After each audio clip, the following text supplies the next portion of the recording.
Masechet Yebamot, Daf Kavvav.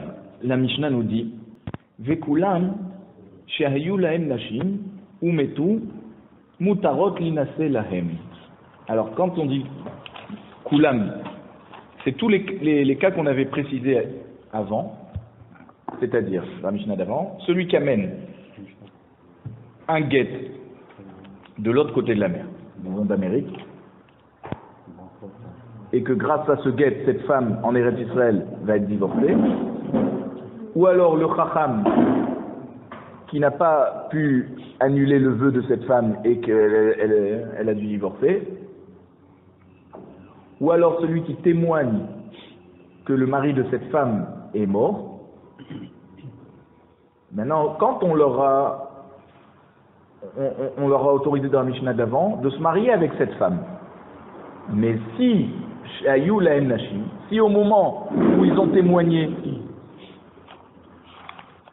ou alors ils ont amené le guet, ou alors le Chacham qui n'a pas réussi à annuler le vœu, il avait lui-même une femme, chacun avait une femme, au moment où ils témoignent, au moment où cette femme va divorcer, eux-mêmes qui sont, c'est-à-dire qui sont des membres qui ont influencé sur ce qui s'est passé, sur ce divorce, par le fait qu'ils ont témoigné que le mari est mort, ou par le fait qu'ils ont amené le guet, ou par le fait qu'ils n'ont pas annulé le vœu, le Chacham qui n'a pas annulé le vœu. Si au moment où ça s'est passé, ils avaient eux-mêmes une femme, d'accord, ils étaient mariés, ensuite leur femme est décédée.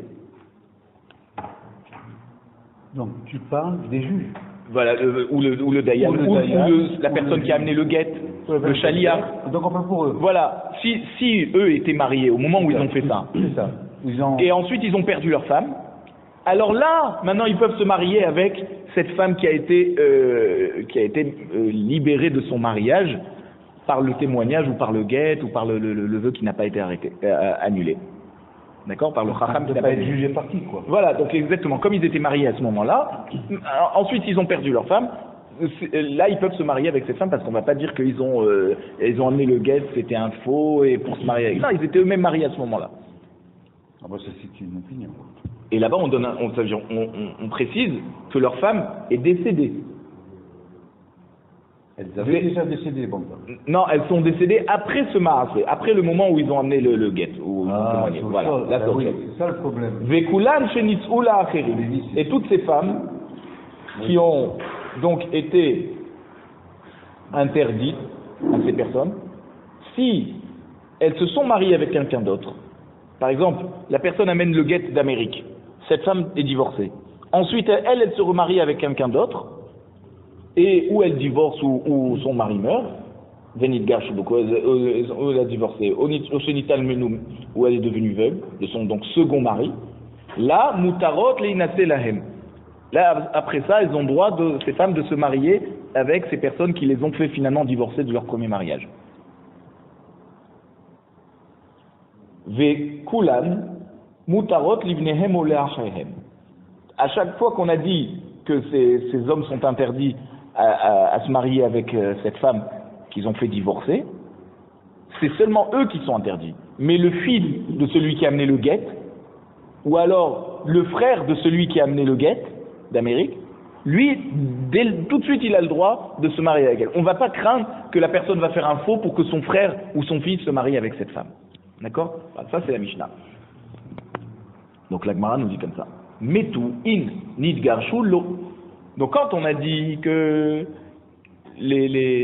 par exemple, on va prendre toujours l'exemple de celui qui amène le guet. Celui qui amène le guet d'Amérique. Il a le droit de se marier avec la femme à qui il a amené le guet, seulement si sa propre femme, est décédée après cette histoire, après qu'il a amené le guet. Pas s'il l'a divorcée. Parce que si par exemple il amène le guet d'Amérique, et il voit que cette femme lui plaît, et qu'il va ensuite divorcer sa femme pour se marier avec elle, l'Agma nous dit ça ne devrait pas marcher. D'accord ? La Mishnah nous a dit Metu, pas Nidgarshu, dans le cas où qu'elle soit morte auparavant. Non, il faut que sa femme décède après qu'il a donné le guet à cette femme. Comme ça, cette femme est divorcée, lui il continue à vivre en couple pendant quelque temps, et ensuite sa femme décède. Alors là, c'est un concours de circonstances qui fait qu'on ne va pas soupçonner qu'il a fait exprès pour pouvoir se marier avec cette femme. Donc c'est pour ça qu'on lui autorise, même que cette femme a divorcé par le fait que lui, il lui a amené le guet d'Amérique, d'accord? Alors c'est pour ça que là, dans ce cas, on ne soupçonne pas et on l'autorise à se marier avec elle. Allez, on va aller un peu plus vite. Amarlé, Rav Hillel et Rav Ashi. Rav Hillel nous dit à Rav Ashi, Ve'atania, voici qu'il y a une braïta qui nous dit, Afilu nidgarshu, même si ils ont divorcé de leur femme, ils ont le droit de se marier avec cette femme pour qui ils lui ont amené le guet. Donc pourquoi tu me dis seulement si leur femme est décédée après qu'il a donné le guet à cette femme, d'accord? Après qu'il lui a amené le guet en tant que chaliar. Pourquoi seulement si sa femme est décédée? Non, même s'il a divorcé, on ne craint pas que quelqu'un va divorcer sa femme pour se marier avec celle-là. Donc on a un problème, notre Mishnah nous a dit mais tout, et la Braïta nous dit même s'il a divorcé. La Gemara dit non, lokashia. Hada avec tata, hadelo avec tata. S'il y avait une dispute entre eux, avant le moment où ils sont venus témoigner, c'est-à-dire ou amener le guet à cette femme, là, on se dit que comme déjà ça allait pas bien entre eux, alors on ne craint pas que parce qu'il a amené le guet, alors cette femme, ça lui a provoqué de divorcer. Non, c'était déjà un couple qui ne s'entendait pas du tout. Lui, il a amené le guet en tant que chaliar. Alors on ne craint pas qu'il s'est dit, ah alors c'est le bon moment de divorcer. Hadelo avec tata. Quand on a dit dans la Mishnah que Metou seulement, et pas un Idgarshu, c'est seulement quand il n'y avait pas de dispute entre eux. Et alors, comme il n'y avait pas de dispute entre eux, on se dit que quand il a amené le guet, peut-être que là, c'est ça qui lui a fait changer d'avis et qui s'est dit je vais divorcer ma femme pour me marier avec elle. Alors là, c'est seulement dans ce cas qu'on dit si sa femme est décédée, là il pourra se marier avec sa femme. Pourquoi? Parce qu'il n'y avait pas de dispute entre eux, c'était un couple qui allait déjà bien. C'est-à-dire que quand il y a une dispute, on le soupçonne moins de faire un stratagème ou d'avoir amené un faux guet ou quelque chose comme ça pour se marier. Parce qu'il n'y a pas à soupçonner, c'était un couple qui vivait normalement. Alors quoi, il n'a pas le droit d'amener en tant que chaliar le guet et on va commencer à le soupçonner? Non, c'est un concours de circonstances.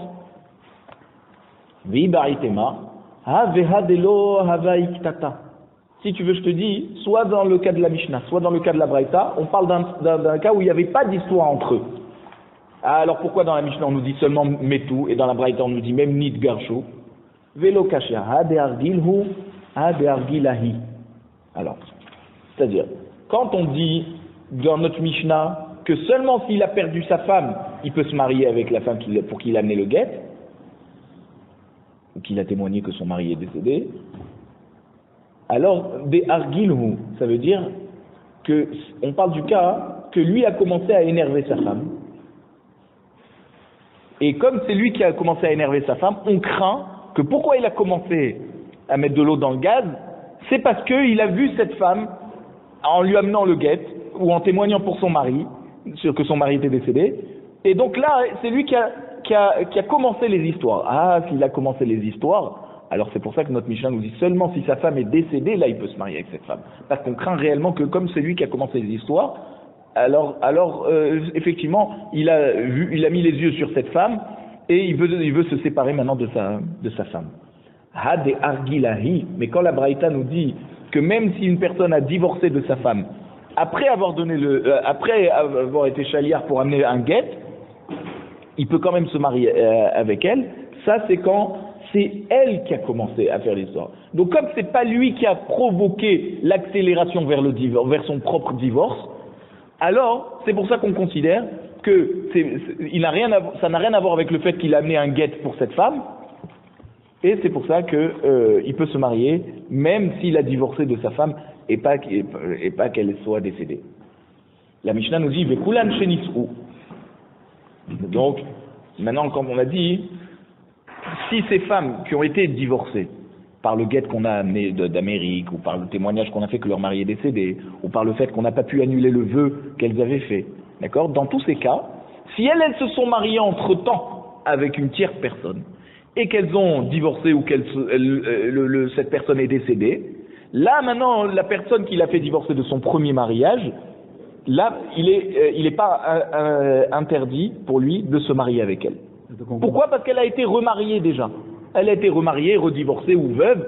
Donc ça veut dire on va pas craindre qu'il a amené un faux guet ou il a fait un faux témoignage pour se marier avec cette femme. Parce que la preuve, c'est que cette femme s'est remariée avec quelqu'un d'autre. Maintenant, c'est un concours de circonstances. Des années plus tard, cette femme redevient libre au mariage, ou parce qu'elle a perdu son deuxième mari, ou parce qu'il a divorcé son deuxième mari. Alors là, le chaliard qu'il avait fait divorcer de son premier mariage, d'accord, ou divorcé, ou qu'il a fait rendu veuve en témoignant que son mari était décédé, là, il peut se marier avec elle. Parce qu'il y a eu un autre mariage intermédiaire, entre-temps. Alors, ça, c'est la Mishnah. La Gemara nous dit, Kasalka dartin, mita amita, vegirushin agirushin. Ça veut dire que quoi? On aurait pu penser que quand la Mishnah nous a dit mita, puisque notre Mishnah nous dit, Kulan shenisulachim, venit garshu, onit almenu. Ça veut dire que si cette femme est devenue veuve de son deuxième mari, on parle que, en fait, elle avait déjà été veuve de son premier mari. Ça veut dire que, comment elle s'est séparée de son premier mari? Par le fait que, que la personne est venue témoigner que son mari est mort. Voilà, donc, le chalier, c'est celui qui amène le guet. Là, c'est un aide, c'est un témoin qui vient témoigner que son mari est décédé. Ensuite, elle se remarie et elle repère son mari à nouveau. Ou alors, Gerushin à Gerushin. Ça veut dire on parle de quelqu'un qui avait amené le guet d'Amérique. Donc, cette femme est divorcée maintenant. Ensuite, elle se remarie et elle redivorce à nouveau. Il ne peut pas se marier avec le chalier. Voilà, et que là, maintenant, elle peut se marier avec le chalier. Ou le aide précédemment. C'est-à-dire, ou elle est devenue 2 fois veuve, ou 2 fois divorcée. Dans les 2 cas, à la troisième cas, ça veut dire pour son 3e mariage, elle a le droit de se marier ou avec le aide qui a témoigné que son mari est décédé, ou avec celui qui lui a amené le guet. Nema matnitin delo kerabi. Pourquoi on fait ce raisonnement? C'est parce qu'on dit que en fait notre Mishnah ne marche pas avec Rabbi. Dei Rabbi, parce que si ça allait avec Rabbi, ha'amar vitre zimne have chazaka. Rabbi pense que si un événement est arrivé déjà 2 fois, ça veut dire qu'il y a Hazaka. Ça veut dire cette femme, ou elle fait mourir tous ses maris, ou elle n'a pas de chance qu'elle sera tout le temps divorcée. Il n'y a personne qui la supporte et elle va divorcer. Et pourtant, on voit que notre Mishnah nous lui autorise un 3e mariage. Et pourtant, Rabbi, on va voir dans Samer Dalet Amoudbet, que Rabbi nous dit là-bas qu'une femme qui est mariée à quelqu'un et cette personne meurt, ensuite elle se remarie avec quelqu'un et il meurt aussi, elle n'a plus le droit de se marier avec une 3e personne parce qu'elle est considérée comme katlanite. Mais initialement, elle n'a pas été libérée parce que son mari ne lui a pas donné le guet. Comment elle peut se remarier encore 1 fois ou 2 fois? Alors il y a 2 cas, ou qu'il y a quelqu'un qui est venu témoigner que son mari est mort, donc elle a été libérée, ou qu'il y a quelqu'un qui est venu lui amener un guet de son mari qui est en Amérique. Et donc elle a été divorcée. Ok? Ensuite, elle a eu un remariage qui a abouti à la même chose, ou à un deuil, ou un divorce. Et là, d'après Rabbi, déjà, elle n'avait plus le droit de se remarier, cette femme. Si elle a fait mourir ses 2 maris. D'accord? Et pareil, là-bas, il nous dit que faire chazaka, on ne laisse pas une personne marier une femme s'il y a une chazaka sur elle qu'elle va divorcer. Elle a déjà divorcé 2 fois. Alors d'après Rabbi, ça suffit déjà pour être considéré comme chazaka. On ne la laisse pas se remarier avec une 3e personne, même si c'est le plus grand tzaddik de la terre, parce que forcément il va y avoir des histoires qui vont aboutir à un divorce. Et le Tana de notre Mishnah, puisqu'il permet à cette femme de se marier une 3e fois, c'est qu'il pense comme Rabban Shimon ben Gamliel. Rabban Shimon ben Gamliel, qui est cholek sur Rabbi là-bas dans sa mère Dalet, lui il dit que pour avoir chazaka, il faut 3 fois. Il faut qu'elle ait tué 3 maris pour qu'on l'interdise de se marier une 4e. Comme le taureau. Voilà. Alors donc apparemment, le Tana de notre Mishnah va contre Rabbi. L'Agman se dit l'eau. Mita a Girushin, ve Girushin a Mita. De quoi on parle ici? C'est une femme qui a perdu son premier mari et qui a divorcé du second. Ou alors qui a divorcé du premier et qui a perdu son 2e mari. Alors là, elle n'est pas considérée, elle ne rentre pas dans l'histoire de la chazaka, ni d'après Rabbi, ni d'après Rabban Shimon ben Gamliel. Ce sont 2 cas différents. C'est pour ça qu'ici, notre Mishnah lui permet de se marier une troisième fois. Et là, d'après cette réponse, même Rabbi serait d'accord qu'elle puisse se marier une troisième fois.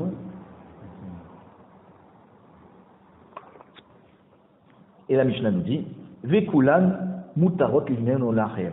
Donc toutes ces femmes qui sont interdites de se marier avec le témoin qui a témoigné que son mari est décédé, ou celui qui lui a amené le guet, ou le chacham qui n'a pas été matir son éder.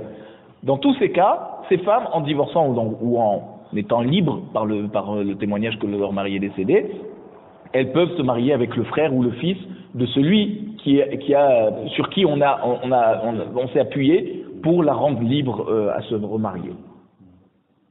La Gemara demande, mais quelle est la différence entre notre Mishnah ici et la Mishnah qu'on va voir dans Daf Tzadik Zayin Amud Aleph, qui nous dit Anit'an mina isha, quelqu'un qui est soupçonné d'adultère avec une femme mariée. Alors lui il dit non, même là-bas on parle même si elle est libre, même si c'est une femme libre, en tout cas il a fait znout avec elle. Et donc, Meikaradin, il ne devrait pas être assourd à ses proches, à les proches de cette femme.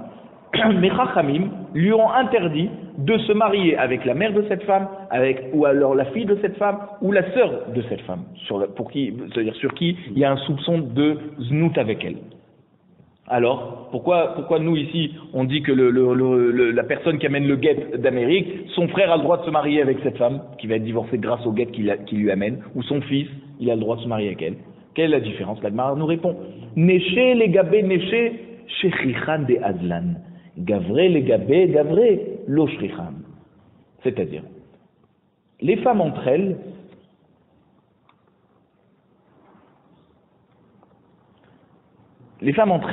vont les unes chez les autres. Une mère, elle va chez sa fille. Une fille, elle va chez sa sœur. D'accord? Donc, comme il y a un chachad qu'il a fait znout avec cette femme, s'il va se marier avec la mère, forcément un jour ou l'autre, il risque de voir cette femme.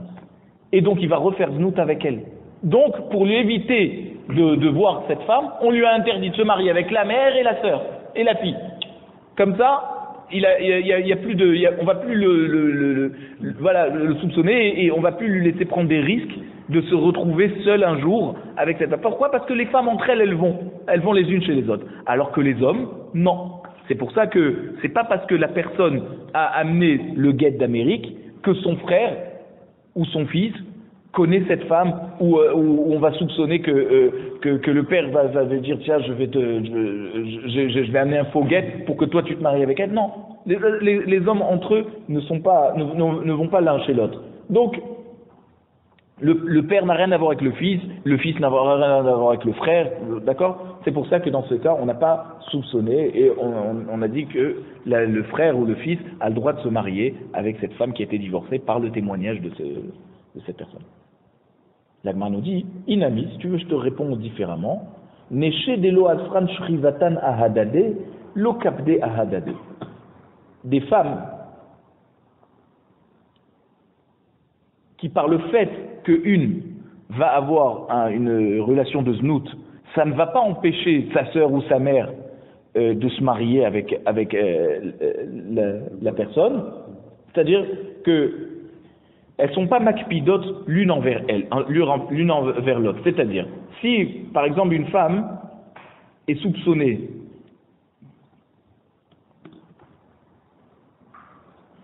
c'est-à-dire elles sont pas apparemment jalouses les unes entre elles quand c'est des proches.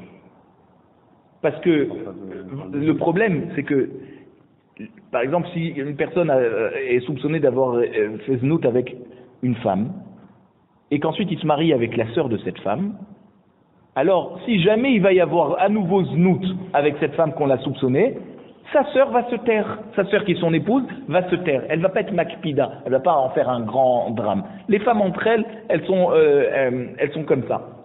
C'est comme ça que la Gemara nous répond. Alors maintenant, pourquoi? Parce que si par exemple, on va donner des noms. Sarah et Léa, deux sœurs. Réhouven est soupçonné d'avoir fait znout avec Sarah. Ensuite, il se marie avec Léa. Ok? Par le fait qu'il a fait znout avec Sarah, ça ne l'a pas empêché de se marier avec Léa. Et si après le mariage, il va encore faire znout avec Sarah, Léa restera autorisée à Réhouven. Elle restera sa légitime épouse.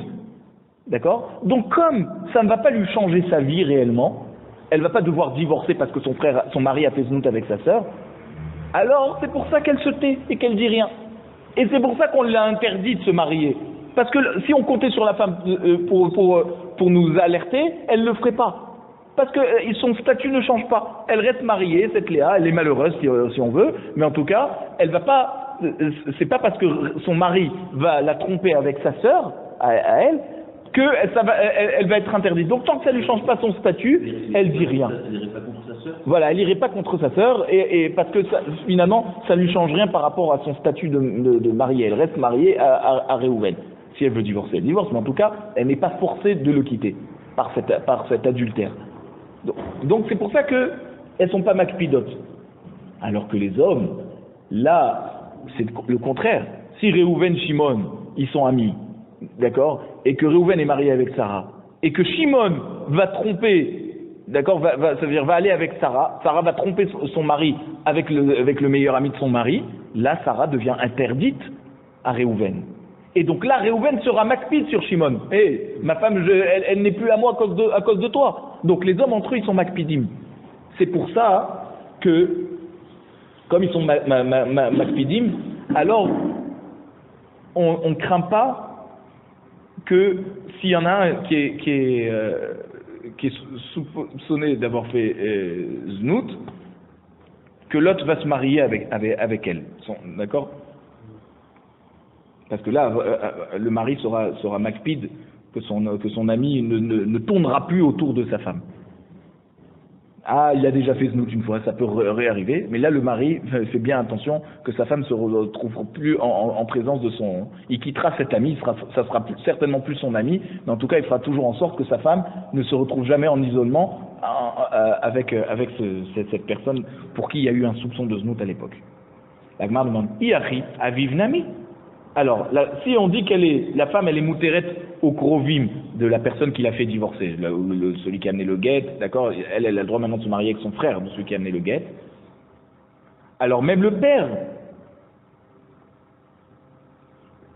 père aurait droit de se marier, ça veut dire quoi? Le père de son ex-mari, à cette femme, il devrait pouvoir se marier avec son ancienne belle-fille, or c'est interdit dans la Torah. Pourquoi on ne dit pas que les hommes sont makpidim entre eux? Alors quoi? D'accord, mais si par exemple son fils a divorcé de cette femme, ou il est décédé, alors le père, comme on dit que les hommes sont toujours makpidim, alors si par exemple c'est-à-dire son fils a divorcé de cette fille, et que le père se marie avec elle, alors il fera toujours attention que son fils ne rôde plus autour d'elle. Alors pourquoi on n'a pas dit ça? Pourquoi on a été osser, le père de se marier avec son ex-belle-fille? L'Agmar nous répond.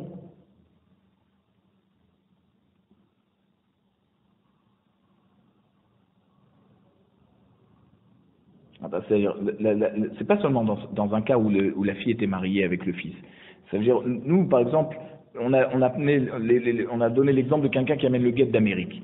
On a dit, maintenant que cette femme est divorcée, elle a le droit de se marier ou avec le frère, ou avec le fils de celui qui a amené le guet. Et la Gemara demande, mais pourquoi on n'a pas étendu les possibilités en autorisant cette femme à se marier avec le père de celui qui a amené le guet? On n'a pas dit ça dans la Mishnah. Pourquoi? Si on dit que les proches, ils sont toujours makpidim entre hommes, donc ils feront très attention. Et donc quoi? Qu'est-ce qu'ils font attention? Ils feront attention, le père s'il se marie avec cette femme, il fera attention que son fils qui lui a amené le guet d'Amérique, qui a été le chalia, ne tournera pas autour de cette femme parce que il a déjà vu au moment où il a donné le guet et qu'elle a été libérée de son mariage grâce à lui, donc il y a une sorte d'attache, mais c'est pas grave cette attache parce que le père fera attention, de même que le frère ferait attention, le fils ferait attention, le père aussi. Pourquoi la Mishnah n'a pas parlé du père? La Gemara répond, Lomi Baria Ka'amar. Lomi Baria aviv bene mine.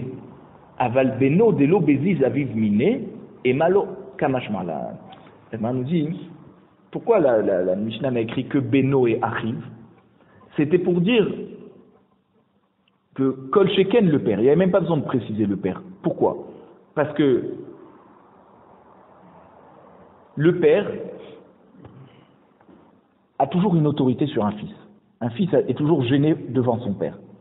Alors si déjà avec un frère ou avec un fils, le père n'est pas gêné devant son fils, d'accord? La Mishnah a autorisé le frère ou le fils à se marier avec cette femme.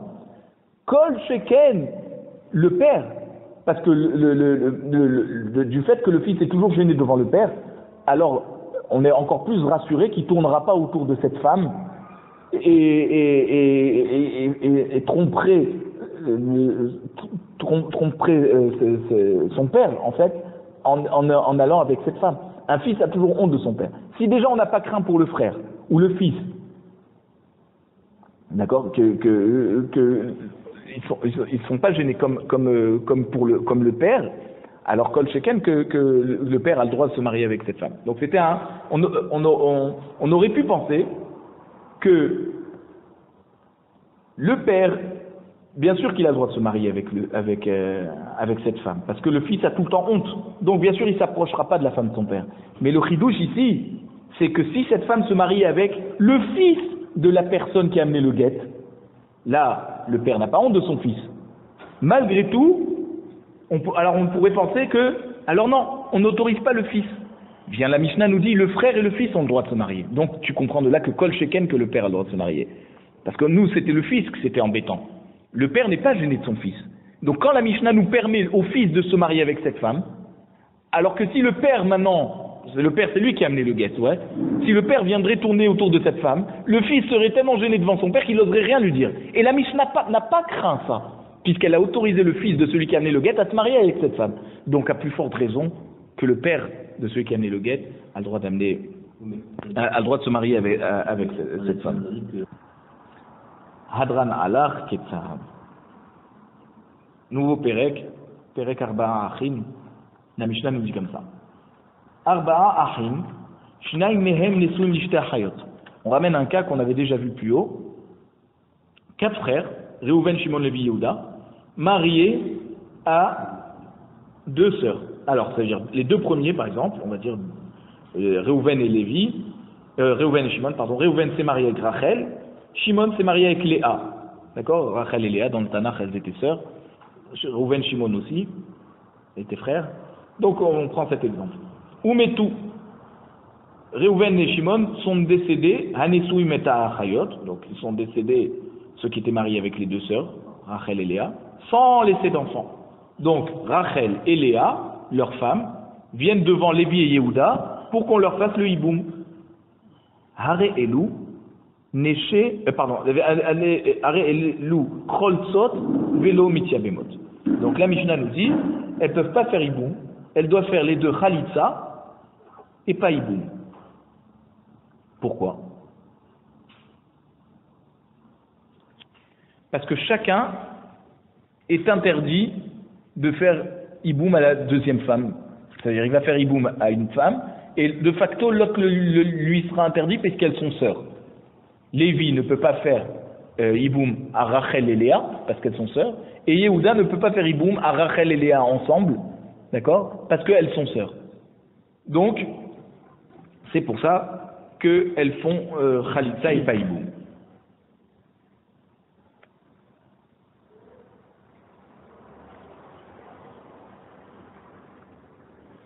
Alors, Veim Kadmou Vekantsou. Maintenant, si les 2 frères restants, Lévi et Yehuda, se sont mariés, un avec Rachel, l'autre avec Léa, Yotziou, on leur demande de les divorcer. Avec un guet.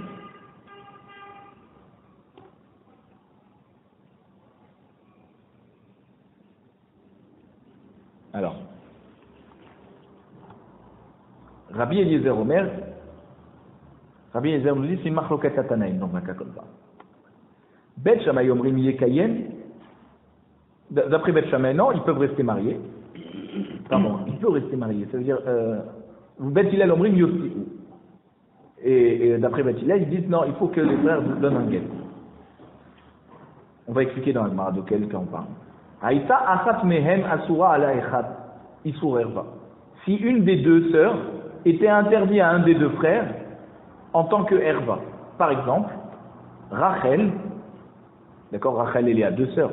Mais Rachel, c'était la belle-mère de Lévi. C'est possible. Il y a des grands frères, des petits frères. Reuven, Shimon. D'accord? Réhouven était marié avec Rachel. Il a un petit frère qui a 20 ans de moins que lui, qui s'est marié avec la fille de Rachel. Maintenant, Rachel, c'est la belle-mère de Lévi. ouais. Alors, mais si c'est la belle-mère, elle peut pas être, comment c'est la belle-mère de Lévi si elle a pas eu d'enfant? Si elle a pas eu d'enfant, donc comment elle peut avoir Iboum? Peut-être. Alors, le cas qu'on nous donne,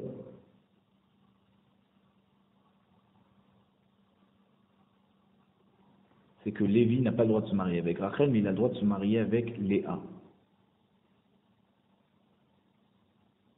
Sa belle-mère. Alors, disons que Rachel et Léa sont sœurs. Rachel a une fille qui s'appelle Rivka. Non, c'est ça. C'est que Rachel avait une fille avant de se marier avec Réhouven. Donc, quand elle se marie ensuite avec Réhouven et qu'elle lui donne pas d'enfant, elle doit faire Iboum. C'est vrai qu'elle avait déjà eu une fille d'un ancien mariage, mais par rapport à Réhouven qui est mort sans enfant, elle a la mitzvah de Iboum. Vers qui elle va devoir aller? Vers son gendre. Lévi, elle peut pas. C'est son gendre. On va d'abord avec les frères. Alors, Lévi et Yehuda sont frères. C'est les deux frères de. D'abord avec Réhouven et Shimon, ou alors, l'autre. Non, elle était mariée avec une personne, d'accord? Elle a une fille. Ensuite, son mari est mort, d'accord? Et elle s'est remariée avec Réhouven.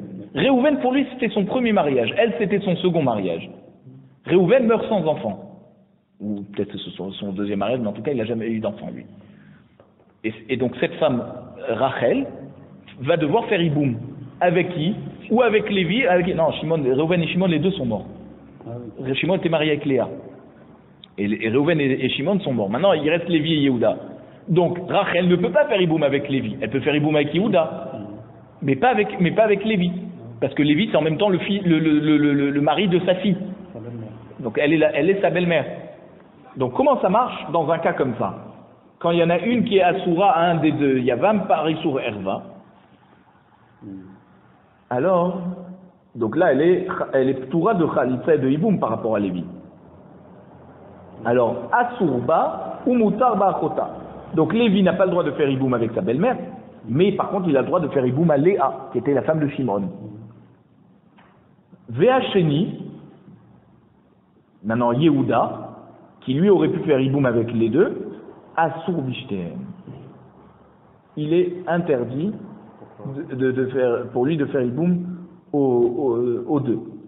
Parce que chacune, elle est considérée comme Ahod Kukato. C'est-à-dire la sœur de celle avec qui il devait faire Iboum. Il aurait pu faire Iboum avec Rachel. Et là, Léa aurait été Achod Kukato. Maintenant, il aurait pu faire Iboum aussi avec Léa. Et là, c'est Rachel qui aurait été Achod Kukato. Et donc, c'est pour ça que, on va détailler dans la Gemara, que Yehuda, vu que ces deux femmes, Rachel et Léa, ne sont pas Erva pour lui, alors il est interdit aux deux.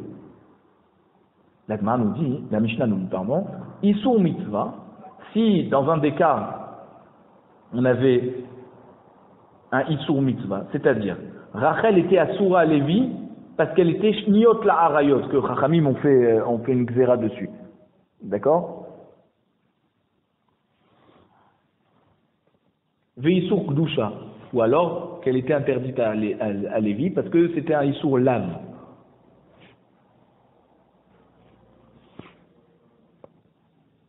Donc c'est qui les Shniot la Harayot, par exemple, que c'est Issour mitzvah? C'est par exemple la grand-mère, sa grand-mère maternelle, ou sa grand-mère paternelle. D'accord? Donc, Minatora, elles ne sont pas sourates à lui, mais Midrabanan, Chachamim, on les ont appelées des Shniot la Harayot. Et pourquoi on avait dit mitzvah? Parce que c'est une mitzvah d'écouter les Chachamim. Maintenant, c'est quoi Issour Kedusha? C'est par rapport au Yichus. Par exemple, une almana pour un Kohen Gadol, ou une Grusha Vachalutza pour un Kohen Idiot. Ils donnent le Kiddushim, ça marche les Kiddushim. Mais elles sont Asura parce qu'il y a un lave. C'est un interdit de la Torah. Donc si maintenant ils devraient faire Iboum, un Kohen Gadol devrait faire Iboum à une almana, d'accord, la femme de son frère qui est almana, il peut pas. Donc si un des deux frères il est dans cette situation, choletset velo mitia bemed. Alors là c'est une des sœurs qui est dans cette situation. Une des sœurs ne peut pas faire iboum à cause de ou isur mitzvah ou isur kdusha. Alors là elle fait khalitsa et elle fait pas iboum. Et donc c'est les deux, hein. Les deux sœurs font khalitsa et elles font pas iboum. Même Lévi n'aura pas le droit de faire iboum à Léa. Pourquoi? Parce que puisque Minatora, même Rachel doit faire iboum et il peut pas faire iboum avec elle, alors ça l'élimine de la mitzvah de iboum. C'est pas parce qu'il peut faire avec l'une et pas avec l'autre qu'on va dire alors fais iboum avec celle-là et fais khalitsa à l'autre. Non. Il est éliminé d'emblée de la mitzvah de iboum. Aïta achat mehem asura alze isur erva. Si une des deux sœurs était interdite à un des deux frères en tant que isur erva, par exemple Rachel qui était mariée à Réhouven, on prend toujours son cas à elle. Rachel était mariée avec Réhouven. Elle est interdite à Lévi, Beisour Erva, Beisour Karet. Pourquoi? Parce qu'on a dit par exemple c'était sa belle-mère. Veashnia Asura Alze. Maintenant la deuxième sœur, donc c'est Léa, qui est la sœur de Rachel, qui était mariée avec Shimon. Elle est interdite à Yehuda, Isur Erva aussi. Par exemple, elle aussi c'était sa belle-mère. Réhouven, Shimon se sont mariés avec Rachel et Léa. Chacune avait une fille d'un ancien mariage. D'accord? Et Lévi et Yehuda se sont mariés avec ces deux filles d'un ancien mariage. D'accord? C'est cette fille à chacune, la fille de Rachel et la fille de Léa. Maintenant, Réhouven Shimon meurt. Rachel et Léa doivent faire iboum parce que Réhouven et Shimon n'ont pas eu d'enfants, eux. Alors, Lévi et Yehuda ne peuvent pas faire iboum à leur belle-mère respective. Qu'est-ce qu'on fait dans ce cas? Ha'atsura lazé muteret lazé. Celle qui était interdite à Lévi parce que c'était sa belle-mère, elle est muteret à Yehuda, elle fera iboum à Yehuda. Et à Asura Lazé, Mouteret Lazé. Celle qui était interdite à Yehuda, voilà, ils vont se croiser. Un, il va se marier avec la belle-mère de son frère. Chacun va se marier avec la belle-mère de son frère. Ça contredit pas ce qu'on a dit au-dessus. Alors voilà. Ve Zohi Shamrou, et c'est dans ce cas qu'on a dit Achota Kshehi Yebimta, Choleset Omitia Bemet. C'est dans ce cas qu'on a dit que lorsque la sœur de la femme qui est interdite Beisour Erva, elle doit faire Iboum. Alors, ou elle fait Khalitsa ou Iboum. On avait vu dans le Perek Sheni que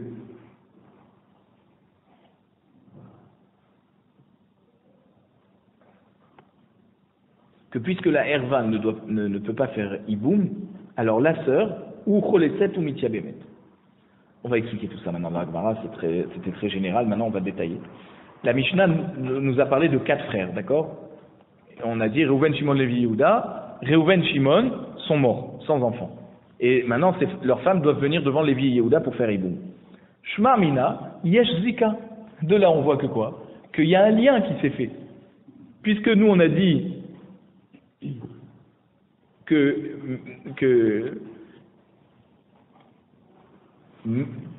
c'est-à-dire par le fait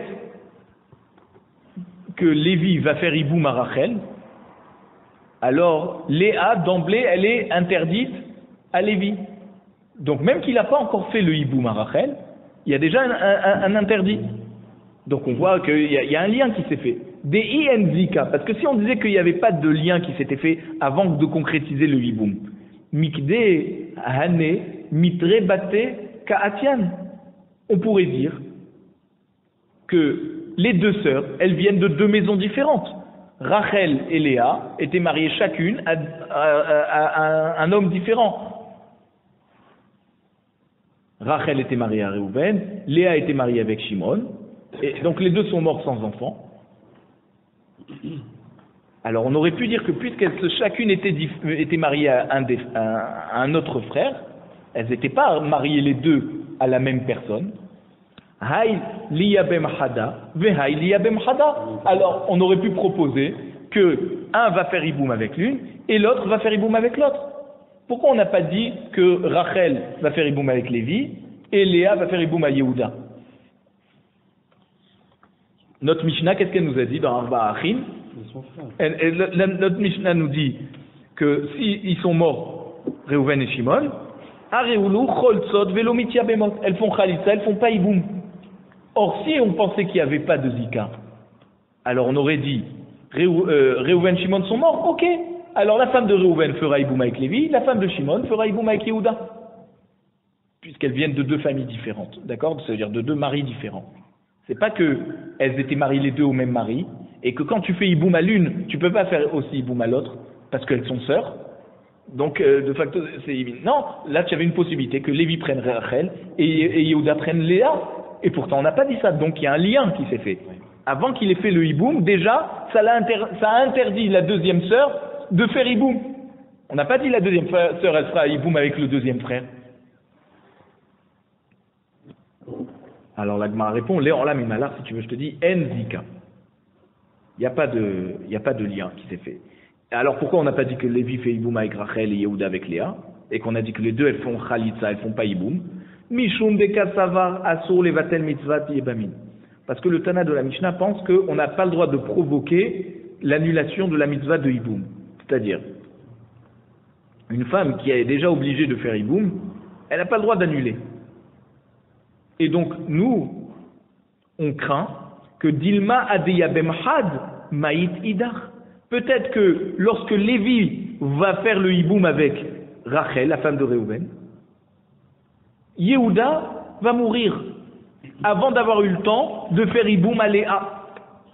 Et donc Léa, elle va devoir rester avec Lévi, mais puisque Lévi a déjà fait Iboum à sa sœur Rachel, Léa n'aura pas fait la mitzvah de Iboum. Elle quittera la maison, elle quittera la famille, elle se mariera avec n'importe qui. Donc comme on ne veut pas arriver à un cas comme ça, où il y en a une qui risque de ne pas pouvoir faire Iboum, si tu dis que Lévi doit faire Iboum avec Rachel et Yehuda va faire Iboum avec Léa, ouais, alors le premier quand il va faire Iboum, il risque de se passer quelque chose, c'est que le deuxième va mourir, il ne va pas avoir le temps de faire Iboum à la deuxième, et comme la deuxième ne pourra pas faire Iboum maintenant avec Lévi, puisqu'il a déjà fait Iboum avec sa sœur, et qu'un homme n'a pas le droit de se marier avec deux sœurs, alors elle va perdre la mitzvah de Iboum. Veka mevatel mitzvah tibamin. Donc on va annuler la mitzvah de Iboum. C'est pour ça que Chachamim ont institué dans notre Mishnah que on doit faire Khalitza, que Lévi doit faire Khalitza à Rachel, comme ça même si Yehuda meurt après que Lévi a fait la Khalitza à Rachel, maximum, Lévi qui est encore vivant, pourra faire la Khalitza à Léa.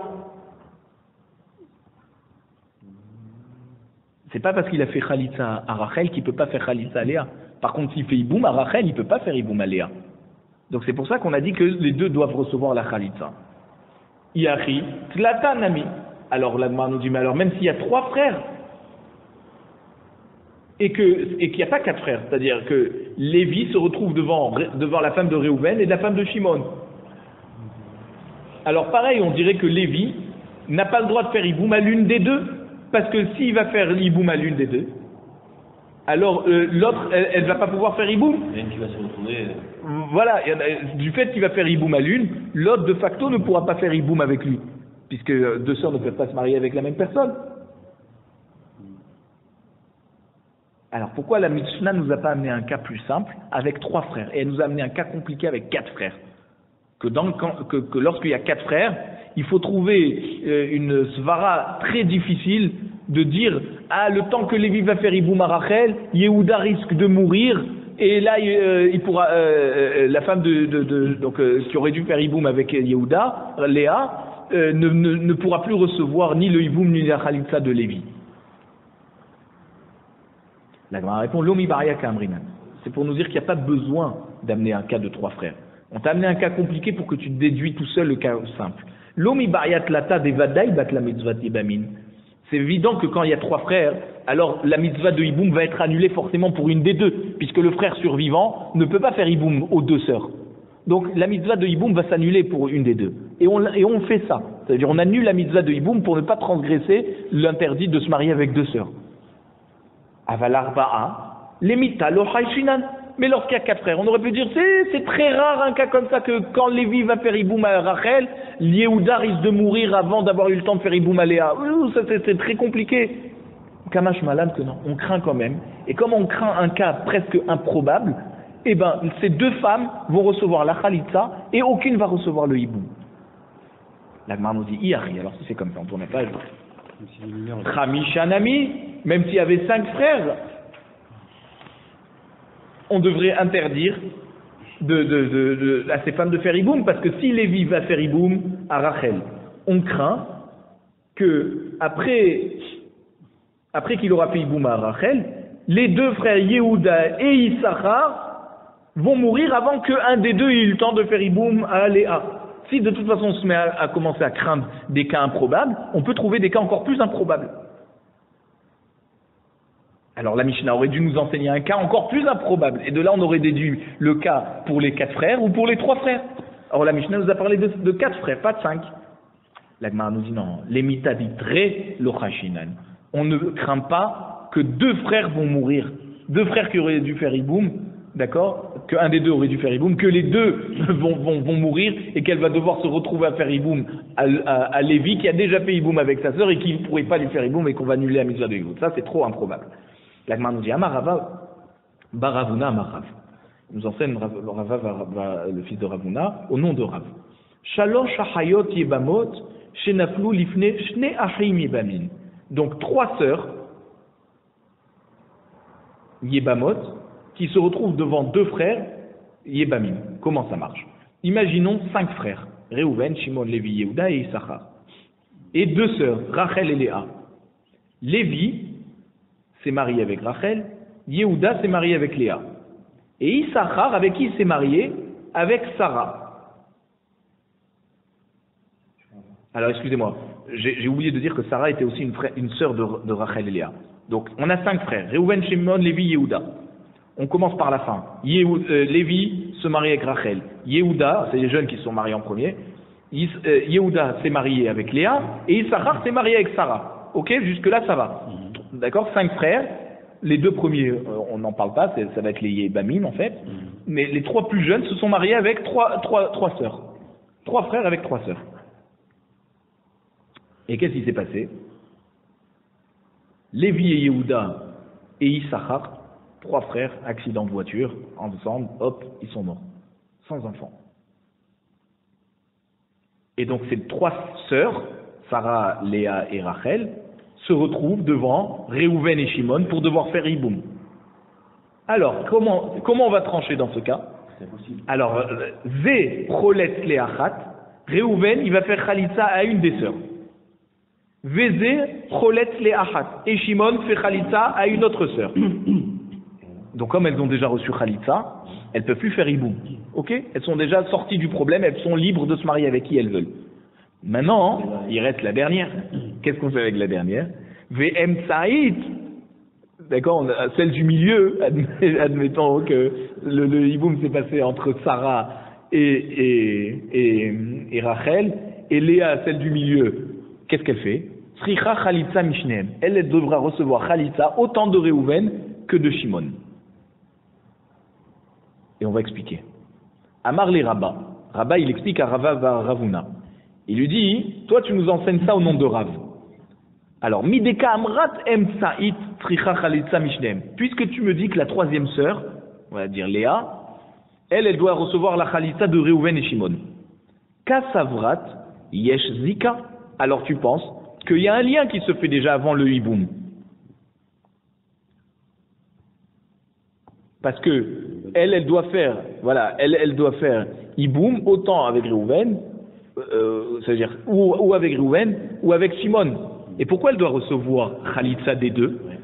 On aurait pu dire un des autres, Reuven et Shimon, un des 2 se décide à lui donner la Khalitsa. Pourquoi elle doit recevoir des 2? C'est-à-dire que en fait, comme les 2 peuvent potentiellement lui faire hiboum, alors elle a un lien qui s'est tissé avec les 2. Un des 2 va la choisir, mais en tout cas le lien est déjà tissé avec les 2. Et c'est pour ça que Rav nous dit qu'il faut que les 2 lui donnent la Khalitsa. Donc il y a un lien. Avia la Khalitsa psula. Mais ici, il lui dit comme ça. Si tu dis qu'il y a les 2, qu'il y a un lien. Mais on appelle ça une Khalitsa psula, c'est-à-dire, puisque chacun séparément ne peut pas lui faire le hiboum, et que donc il doit lui donner la Khalitsa, alors ça s'appelle une Khalitsa psula. Et pourquoi ils sont chacun interdits? Parce que n'oubliez pas qu'ils ont déjà donné chacun la Khalitsa à une des sœurs. Il y avait 3 sœurs ici. Comme Réhouven a donné Khalitsa à une sœur de Léa, Rachel, Shimon a donné Khalitsa à une autre sœur de Léa, Sarah, alors une personne ne peut pas donner Khalitsa à l'une et à l'autre sœur, à deux sœurs. Donc Khalitsa Psula, ve Khalitsa Psula, Tsarich Larzor Alkol Achim. Donc si on voit qu'ici il s'agit d'une Khalitsa Psula, alors elle doit recevoir la Khalitsa de chacun, pour enlever le lien qu'il y avait, entre elle et chacun des frères. Alors de là on voit que quoi? Qu'est-ce qu'il lui dit, Rabba? Il lui dit, puisque Rav a demandé à ce que Réhouven et Shimon donnent la Khalitsa à cette Léa, ça veut dire qu'il pense que dans Khalitsa Psula, c'est pas assez fort, c'est pas parce que Réhouven a donné une Khalitsa à l'une que que le lien est tellement fort qu'il ne peut pas donner Khalitsa à l'autre. Puisque la preuve c'est que Rav il dit qu'il faut qu'il redonne à nouveau Khalitsa. Donc tu es obligé de dire que d'après Rav, il pense qu'il y a Zika. Sinon, on aurait dit à un des 2 frères de donner la Khalitsa à Léa. Et elle aussi, elle aurait été tranquille. Alors on m'a dit non, Iari Kamaitanami. Alors si c'est comme ça, même la première, ça veut dire les 2 sœurs qui ont fait Iboum au début, qui ont reçu, elles aussi, elles devraient recevoir autant de Réhouven que de Shimon. Nous, qu'est-ce qu'il a dit Rav? Il a dit, Réhouven donne Khalitsa à Rachel, Shimon donne Khalitsa à Sarah, et Léa, elle recevra Khalitsa des 2. Pourquoi il n'a pas dit que Réhouven et Shimon donnent Khalitsa à Rachel, Réhouven et Shimon donnent Khalitsa à Sarah, et enfin, Réhouven et Shimon donnent aussi Khalitsa à Léa? Il n'a pas dit ça. Donc tu vois que d'après lui, il n'y a pas de zika, parce que s'il y avait une zika, il y a un lien qui se fait. Potentiellement, chacun peut faire iboum avec toutes, séparément, d'accord? C'est-à-dire, une et pas l'autre. Donc ça veut dire, si tu dis qu'il y a une zika, alors chacun doit donner la khalitsa. Or, c'est pas ce qu'on a dit. La Gemara répond, ok. Alors, on dit que donc Rav, apparemment, ne craint pas la zika, d'après cette question. La Gemara répond, non. Ide naful bevatachat. Si les sœurs sont tombées ensemble au hiboum, d'accord, parce que leurs maris sont tous morts en même temps dans ce fameux accident de voiture. D'accord? Donc, c'est pour ça que l'une n'a pas eu le temps de recevoir Khalitsa avant que les autres soient dans la mitzvah de Hiboum, ou Hiboum ou Khalitsa, puisque les 3 sont arrivés en même temps dans ce même statut de devoir recevoir le Hiboum. Mais si c'était séparément, Lévi était mort en premier. Ensuite, 6 mois plus tard, Yehuda. Et 6 mois plus tard, Issachar. D'accord? Chacune séparément est rentrée dans la mitzvah de Hiboum, pas au même moment. Donc là, comment ça aurait été? Achinami. On aurait dit, effectivement, le din, c'est que, puisque chacun a eu la mitzvah de Hiboum séparément, alors tous, voilà, ils ont un lien de Achod Kuka. Et donc, chacune doit recevoir la Khalitsa de chacun des frères. L'Agma te dit non, l'autre richa. On ne peut pas dire comme ça. Des nafoul bezo acharzo. Donc on ne peut pas dire que dans le cas de Rav, les sœurs sont tombées en hiboum une après l'autre, pas ensemble. Nafla chada chalat la Réhouven. Et on ne peut pas dire, donc ça veut dire. C'est-à-dire quand Rav il nous a dit que les autres sœurs ne doivent pas recevoir Khalitsa de tous les frères, il nous a dit, qu'est-ce qu'il nous a dit Rav? Rachel reçoit Khalitsa de Réhouven, Sarah reçoit Khalitsa de Shimon, et Léa reçoit Khalitsa des 2. D'accord? Donc on ne peut pas dire qu'on est dans un cas où elles sont tombées en hiboum une après l'autre. Et de dire que, de quoi on parle ici? Non, au contraire. On ne peut pas dire qu'elles sont tombées ensemble, on doit dire qu'elles sont tombées une après l'autre.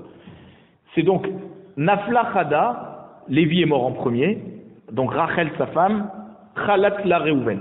C'est Réhouven tout de suite qui lui fait la Khalitsa. Mais ensuite, Nafla Idar, le deuxième frère Yehuda meurt, et sa femme, Chalat la Shimon. Sa femme, donc on a dit Sarah, a fait Iboum avec Shimon. Et ensuite, Issachar meurt sans enfant, Nafla Idar, la dernière, Léa, elle doit faire Iboum autant avec Réhouven qu'avec Shimon.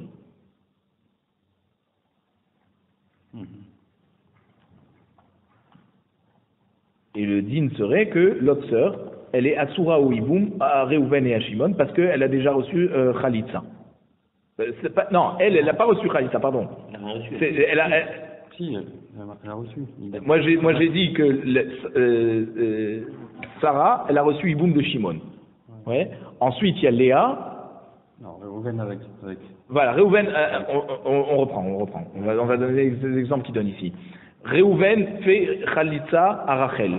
Ensuite, c'est Léa, d'accord, on a dit, il y a Rachel, Léa et Sarah en dernier. Okay. Léa, donc femme de Yehuda, fait Khalitsa avec Shimon. Maintenant, Sarah, quand Issachar meurt, qu'est-ce qu'elle fait, Sarah? Elle doit faire Iboum avec Réhouven et Shimon. Ouais, qu'est-ce qu'elle fait? Elle est interdite aux deux. Parce que pourquoi? Parce qu'ils ont déjà donné Khalitsa chacun à sa sœur, à Rachel et Léa. Ils ont donné Khalitsa, donc ils peuvent pas donner Khalitsa à l'une et aussi à l'autre. Donc, qu'est-ce qu'on fait? Khalat la hay mafka zikato.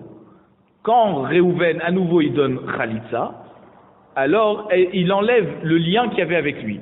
Et donc maintenant, elle est libre de recevoir la Khalitsa de Shimon. Et c'est pour ça que Khalat la hay mafka zikato. Et Shimon lui donne maintenant la Khalitsa, et le lien qui s'est fait avec lui est annulé. Puisque les deux frères ne pouvaient pas lui faire le hiboum, parce qu'ils avaient déjà donné Khalitsa à sa sœur, chacune à une de sœurs différentes,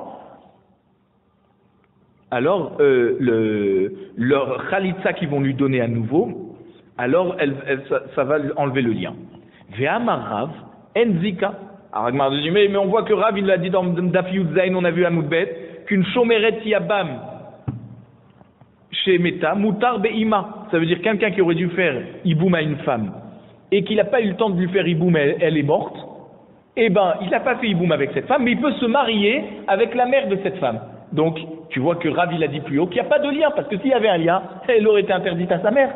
Lui, il aurait été interdit de se marier avec sa mère, à cette femme qu'il n'a pas pu faire hiboum et qu'elle est morte. L'Agmara répond, les divrei ha-omer yesh zika ka'amar. Quand Rav, il a parlé, il parlait du man de Amar qui disait qu'il y avait zika. Mais lui, il pense qu'au fond de lui, qu'il n'y a pas de zika. Donc, des fois, il s'exprime au nom d'un man de Amar qui dit qu'il y a zika, des fois, il dit qu'il n'y a pas de zika. Ou Shmuel Amar, Shmuel qui est cholek sur Rav, et il dit, Echad choles les koulam. Non. Quand il reste maintenant, on a dit Sarah, elle doit recevoir, la femme de Issachar, elle doit recevoir Iboum autant de Réhouven que de Shimon. Qu'est-ce qu'on fait? D'après Shmuel, un des deux se désigne lui-même à donner Khalitsa et l'autre, il est exempté. Pas comme Rav qui avait dit qu'elle doit recevoir Khalitsa de Réhouven et de Shimon. Il dit un des deux donne.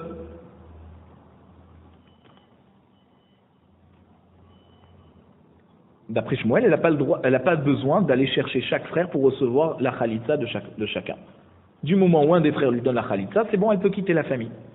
L'Agmara nous demande, alors, mais d'après Shmuel, qui dit que toutes elles sont mutarot à la Khalitsa, par le fait qu'il y en a une qui reçoit Khalitsa, toutes les autres elles sont mutarot.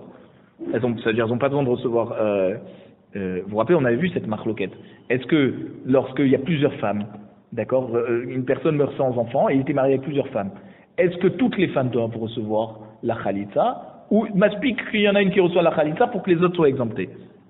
Donc Shmuel, il avait dit une seule, ça suffit. Alors Mikde Shamainan les Shmuel de Amar Khalitsa Me'alia Bainan.